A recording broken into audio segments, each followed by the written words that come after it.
눈으로 보는 데에는 한계가 있어요. 저는 엑스레이가 없으면 그냥 까막눈이에요 이렇게 말씀드리기도 해요. 특징적으로 보이는 게 사이충치예요. 대체 어디를 보면서 충치라고 말씀하시는지. 안녕하세요, 김 원장입니다. 안녕하세요, 주의사입니다. 오늘은 환자분들께서 엑스레이를 찍고 나면 이거를 어떻게 보면 되는 건지 궁금해하시는 분들이 많더라고요. 맞아요. 어디가 왼쪽인지 오른쪽인지 여기에 충치가 있다고 하는데 대체 어디를 보면서 충치라고 말씀하시는지 그런 것들을 많이 궁금해하셔서 오늘은 케이스를 한 번씩 보면서 원장님이 설명해 주시는 시간을 갖도록 하겠습니다. 네.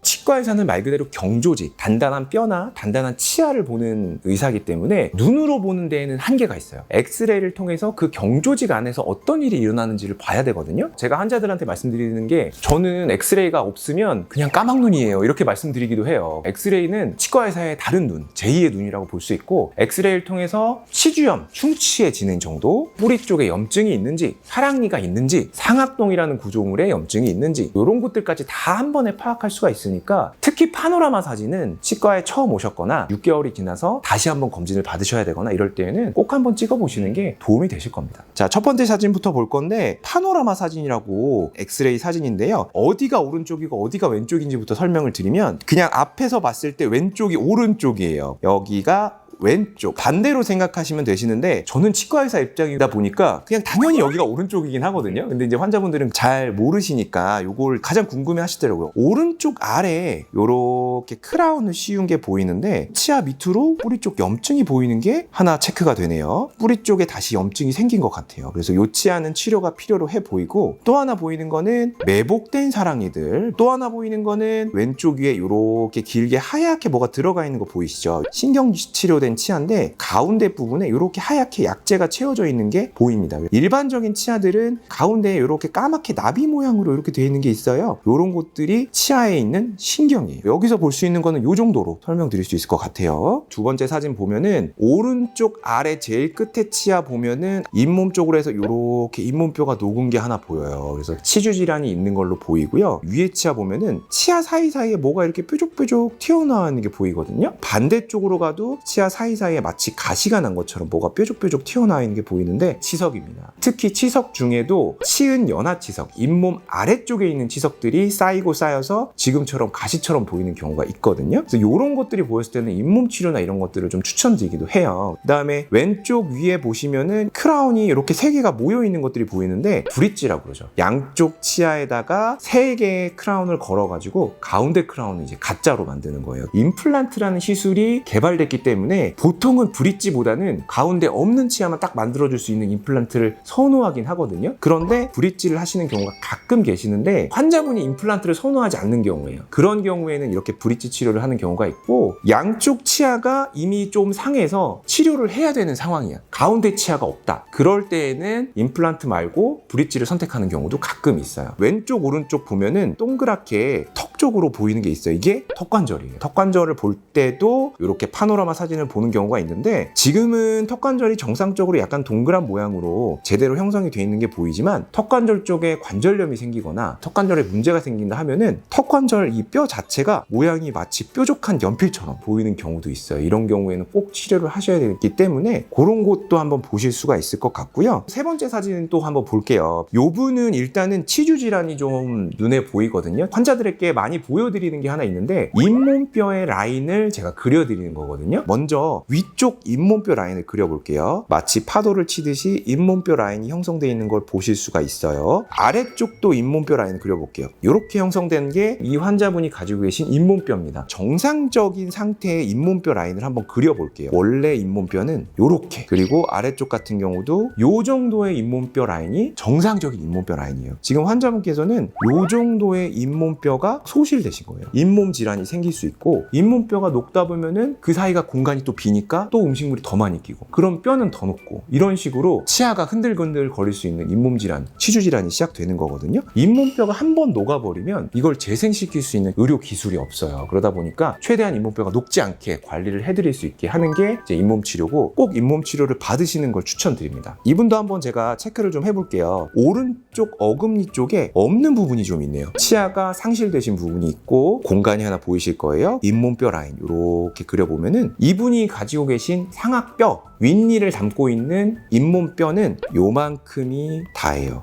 그러다 보니까 저희가 만약에 치아를 빼고 임플란트를 해야 된다 했을 때 임플란트가 사용할 수 있는 뼈는 딱 요만큼이 전부인 거예요. 만약에 임플란트를 하시겠다 하면은 이분은 아마 상악동 거상술을 진행하셔야 될 수도 있어요. 상악동 위쪽으로 이렇게 잇몸뼈를 거상하는 이런 시술을 해야 될 수도 있어서 요거 하나 보이고 오른쪽 아래 이 치아의 다리 사이 뼈가 까맣게 녹은 게 보일 거예요. 요런 게 어떤 문제냐, 요 사이로 음식물이 들어갈 수 있거든요. 근데 여기가 양치하기가 너무너무 어려워요. 그래서 어떤 걸로 관리를 하냐? 치간 칫솔입니다. 요거 익숙해지시면은 요 치아는 잇몸 관리하시면서 계속 쓰실 수 있어요. 이분은 아래 앞니 쪽에도 치아가 하나 없으시구나. 나중에 임플란트 하시면 좋을 것 같고, 왼쪽 아래 치아 보면은 치아랑 잇몸뼈 사이가 굵은 까만색 선으로 되어 있는 게 보이실 거예요. 치아가 조금 스트레스를 많이 받았다, 힘을 많이 받았거나 요랬을 때에는 치아랑 뼈 사이에 있는 게 이제 치주 인대라고 하거든요. 이 인대 쪽이 좀 부어가지고 이렇게 까맣게 보이는 경우가 있어요. 치아가 흔들흔들할 수도 있는데 잇몸 치료나 아니면 교합 조정, 치아가 힘을 좀 덜 받게 해주면은 이 부분은 없어질 수도 있어요. 왼쪽 위에 보시면은 브릿지로 이렇게 하셨는데 브릿지 한 것 중에 뒤쪽 치아는 거의 뼈가 없습니다. 근데 아마 흔들리진 않을 거예요. 왜냐면 앞쪽 치아가 붙들고 있어서.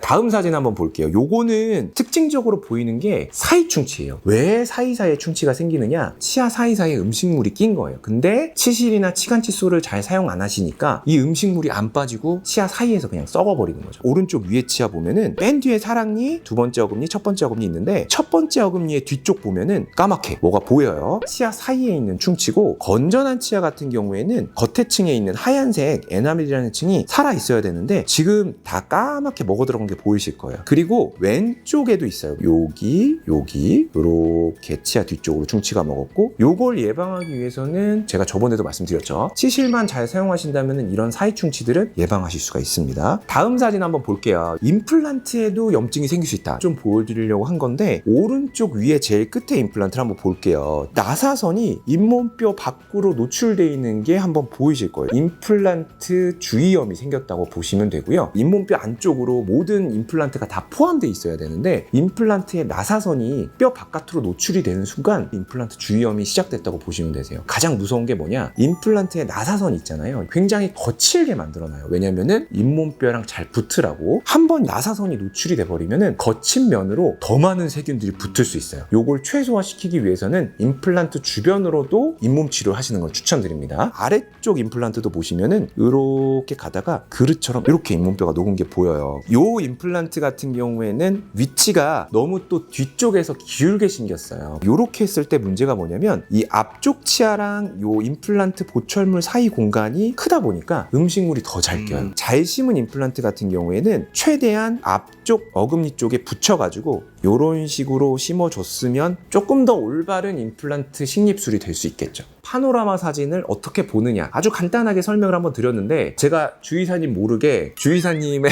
파노라마 사진을 여기 담아왔어요. 그래서 잘 들었는지 모르겠어. 열심히 들었습니다. 열심히 들었습니다. 주의사님한테 본인의 파노라마를 보면서 어디가 문제가 있고 어떤 특이점이 있는지 테스트 해보려고요. 건강할 텐데.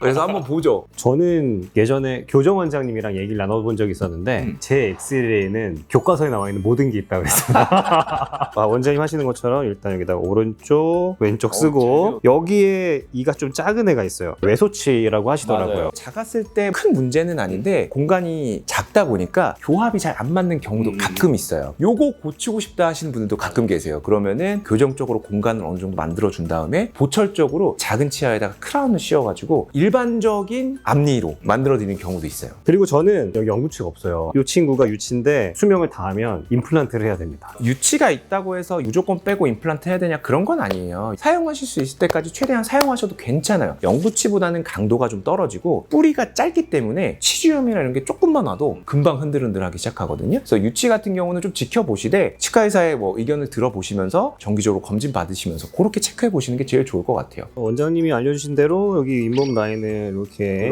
그려보면 저도 좀 잇몸이 내려와 있는, 아니 이 정도면은 연령대에 맞는 잇몸뼈 라인이라. 그리고 소시적인 양치하는 걸 너무 싫어했어가지고 어금니 쪽에 이제 신경치료한 치아들이 이렇게 있습니다. 보이죠? 이때 입사하고 나서 얼마 안 됐을 때 제 돈으로 치과 치료를 하기 시작했는데 너무 많이 드시더라고요. 그때 이후로 양치질 진짜 열심히 했어요. 시술도 열심히 하고. 제가 이제 체크는 다 해보긴 했는데 뭐 조금 더 전문적으로 좀 들어가 보면 요 상악동 쪽에 염증이 생기는 경우가 있는데 위쪽 어금니들이 불편함을 느끼는 경우도 있어요. 엑스레이를 찍었고 육안으로 테스트했는데도 크게 문제가 없다. 근데 치아가 아프다 이랬을 때에는 상악동 염증을 의심해 볼 수도 있어요. 그래서 요런 게 상악동이다. 한번 설명드렸습니다. 오늘은 엑스레이를 어떻게 판독하느냐에 대해서 간단하게나마 알아봤어요. 요런 거를 알아감으로써 뭔가 치료 받으실 때 조금 더 명확한 진료, 좀 더 믿을 만한 진료를 받으시는데 도움이 되지 않을까 싶어요. 요걸 위해서 저희가 자리를 마련했는데 환자분들도 본인의 엑스레이를 보고 나서 어떤 의미를 가지고 있는지 한 번 더 생각해 보시면 좋을 것 같고요. 앞으로도 저희가 또 여러 가지 내용들을 준비하고 있죠. 그래서 잘 챙겨봐 주시고요. 오늘은 여기까지 할게요. 안녕! 안녕.